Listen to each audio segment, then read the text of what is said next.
In the health and fitness world, I feel like there is so much information on what you should versus what you shouldn't do. 365 days a year, let alone around Christmas time, there's so much talk and not a lot of clarity, I think, behind the best way to stay on track through, let's be honest, one of the toughest times in the year.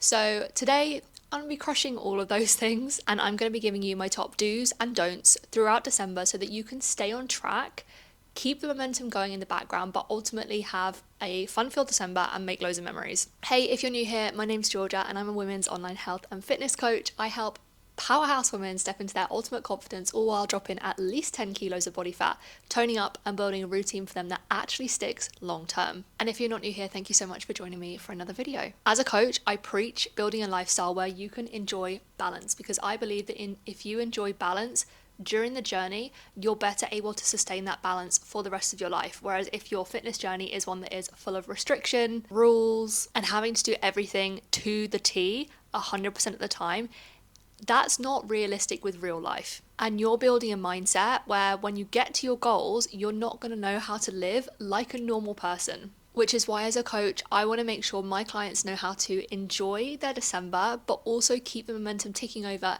in the background so that come January, they're fired up and ready to go and they haven't taken 10 steps back by just going, oh, it's December. I'll worry about it in January. So basically, I'm here to dish all of the key things that you should versus shouldn't be doing in this month so that you can do exactly that. So let's get into the video. So the number one thing that I don't want you doing this month is using December as an excuse. Yes, as a coach, I preach balance. I preach being able to go out, enjoy the food, enjoy the drinks, but you're not going to get to your goals if you don't put in the work. December is a whole 31 days, and if you use the excuse of, oh, it's Christmas, for that whole period of time, you're going to take a lot of steps back and you're going to have way more work to do come January. In my opinion, using December as an excuse to skip the gym, skip your steps, eat whatever you want, is essentially using it as an excuse to not prioritize your health. Once again, as a coach, not only do I want to get you an incredible result aesthetically, but I actually care about your health and well-being, and you not prioritizing that during the month of December is not going to be doing you any favors. And it's only going to make it so much harder to get back on track in January. If you think you take a whole month out of the gym or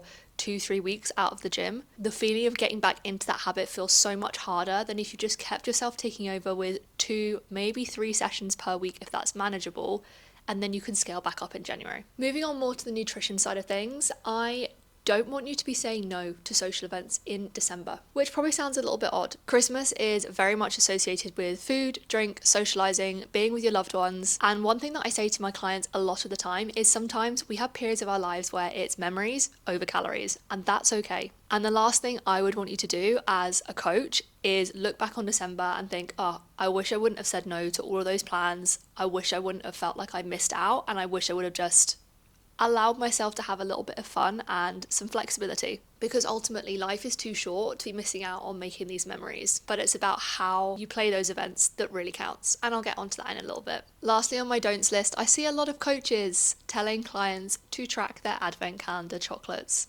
Guys, it's really not that deep.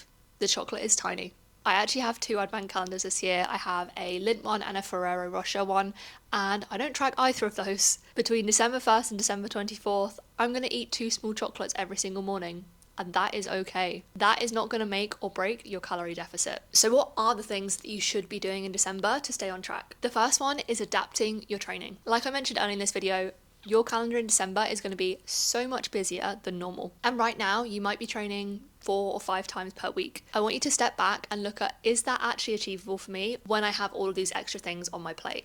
I work with a lot of very, very busy working mums. So obviously we're heading into the Christmas holiday soon. That means the kids are going to be at home and you have less time to get out the house and get to the gym or get your home workout done. You may be working to some quite tight deadlines in the lead up to Christmas, or just generally dealing with a social calendar that is absolutely bursting at the seams, or a combination of all the above. And that means that naturally you have less time to dedicate to your training, and that is okay. That doesn't make you a failure. So what we want to do is set you up for success. And if that means scaling your training back temporarily to bring it back up in January, like I said earlier, it's about keeping that momentum going rather than using December as an excuse. It's very easy to look at your program and go, well, I can't train 5 times a week, so there's no point in going at all. And that's so not the case. The second thing I want you to be doing in December is eating your normal food 80% of the time, which seems really obvious. But once again, it's that, oh, it's December, I'll just have a few chocolates for breakfast. I'll go to the M&S and get myself some picky bits for lunch, and then you end up out for dinner, and it's dinner, drinks, and then a couple of biscuits when you get home. When actually, around that dinner out in the evening, you could have had your regular breakfast and lunch and stayed on track. So when you're not socialising,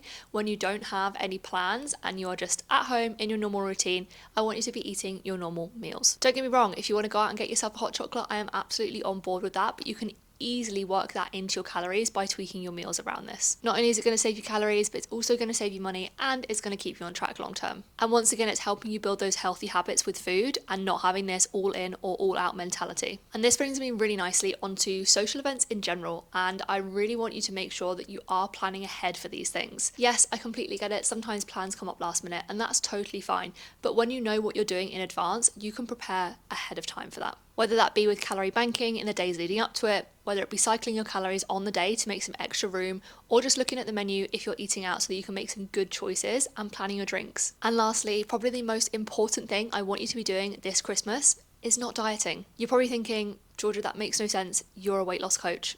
And yes, you would be true in saying that. However, in the immediate Christmas period, do you really want to be weighing out your roast potatoes and worrying about staying in your calorie deficit? Probably not. And the clients that I work with are exactly the same. So I sit down with every single one of my clients, we look at their December, we look at when things really ramp up for them in the immediate Christmas period, and we schedule in what I call a diet break. This doesn't mean going crazy, it doesn't mean going off the rails, it just means bringing their calories up to maintenance level so they've got some more flexibility with their food, so that they don't have to worry and stress over the Christmas period. They can focus on eating mindfully and ultimately keeping some positive momentum going over Christmas, so they don't come out the other side of Christmas Day, Boxing Day, etc., feeling bloated, gross, and just full of guilt. And if you do all of these things, I can guarantee that you're going to keep that momentum ticking over through December so that when you come to January, you are ready to scale things up. And that is the exact reason why I am relaunching my 8-week group coaching program starting Monday, the 5th of January. Glow with G is back, and in 2025, it saw some crazy progress with clients dropping 5 to 10 kilos in just 8 weeks